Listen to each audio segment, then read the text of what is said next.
ಇದ್ದಾರೆ. ಅವ್ರು ಮಾತಾಡದೇ ಇರೋ ಅಂತ ಎರಡು ಮಾತು ಮಾತಾಡ್ತೀನಿ. ಏನಂದ್ರೆ ಮೊದಲನೇದಾಗಿ ನಮ್ಮ ಆದಿನಾರಾಯಣ ಅವರು ಬಾಗಿನವನ್ನು ಕೊಡ್ತಿದ್ದಾರೆ ಹೆಣ್ಮಕ್ಳು. ನಿಜವಾಗ್ಲೂ ಅಣ್ಣ, ಎಷ್ಟೋ ಹೆಣ್ಮಕ್ಳಿಗೆ ತವ್ರ ಮನೆ ಭಾಗ್ಯನೇ ಇಲ್ಲ. ಅಂಥ ಭಾಗ್ಯ ನೀವು ಕಲ್ಪಿಸ್ತಿದ್ದೀರಾ ಅಂದರೆ ಎಲ್ಲ ಹೆಣ್ಮಕ್ಳಿಗೂ ತುಂಬ ಸಂತೋಷವಾದಂಥ ವಿಷಯ. ಎಷ್ಟು ಜನ ನೋವಲ್ಲಿದ್ದಾರೆ ಅಂತ ನಾನು ಒಂದು ಹಳ್ಳಿನಲ್ಲಿ ಇರೋದ್ರಿಂದ ನನಗೆ ಗೊತ್ತು. ಯಾರು ಕೂಡ ಇವಾಗ ಎಲ್ಲೆಲ್ಲೋ ಇರ್ತಾರೆ, ಹೆಣ್ಮಕ್ಳಿಗೆ ಅಷ್ಟು ಇದು ಕೊಡೋದಿಲ್ಲ.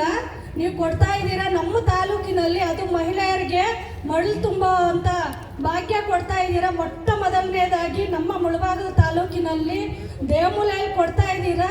ನಿಮ್ಮನ್ನು ನೋಡಿ ಪ್ರತಿಯೊಬ್ಬರು ಈ ಕೆಲಸ ಹೆಣ್ಣು ಮಕ್ಕಳಿಗೊಂದು ಸ್ಥಾನ, ಒಂದು ತವರು ಮನೆ ಭಾಗ್ಯ ಕೊಡಲಿ ಅಂತ ಬೇಡ್ಕೊಂತೀನಿ ನಾನು. ಆಮೇಲೆ ನೀವು ಹೇಳ್ತಿದ್ದೀರಿ ನಮ್ಮ ಹೆಣ್ಮಕ್ಳಿಗೆ ನೀವು ತವ್ರ ಮನೆನೇ ಕೊಡ್ತಾ ಇದ್ದೀರಾ ಅಂದರೆ ನಿಮ್ಮನ್ನು ಬಿಟ್ಟು ಎಲ್ಲನ ಹೋಗ್ತಾರೆ. ಅವರು ಎಲ್ಲೂ ಹೋಗೋದಿಲ್ಲ. ನೀವು ಕೇಳ್ಕೊಳ್ಳೋ ಅಂತದೇ ಇಲ್ಲ ಅಂತ ನಾನು ಅನ್ಕೊಂತೀನಿ.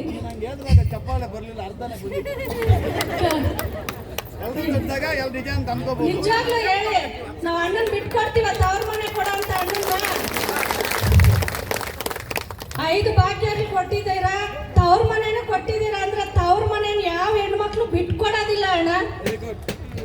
ಪ್ರತಿ ವರ್ಷನೂ ಇದೇ ರೀತಿ ನೀವು ನಮ್ಮ ಹೆಣ್ಮಕ್ಳಿಗೆ ನೆರಳಾಗಿರ್ತೀರಾ ಅಂತ ನಾನು ಬಯಸ್ತೀನಿ.